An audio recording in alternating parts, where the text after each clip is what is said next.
เบิดคำสิเว้า แมวกระโดดตะปบชามหมาหก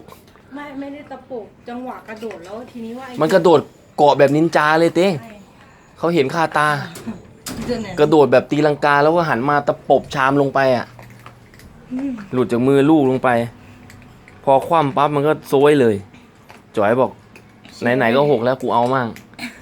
กินได้กันซะขอไปเช็คหน่อยอีกอันนึงก็อยู่ในบ้านเขาถือออกมาแล้วไงอันนี้อยู่ในบ้านเลยล่ะเนี่ยอ๋อกินกันซะหมดแล้วบอกเดี๋ยวเติมให้แมวกินอาหารหมาประจำอ่ะบางทีอ่ะเขาให้แมวก่อนนะแล้วค่อยมาให้เอาหน้าทิ่มกันเลยเอา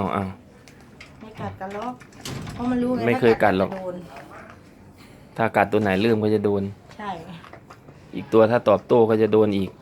ถ้าตอบโต้ก็โดนทั้งคู่มันรู้จบการรีวิวหมาแมวเพียงเท่านี้นะครับ มีเสืออยู่ใต้เท้าติงยูฮูไหนตรงเท้าติงเลยอ่ะโอ้นี่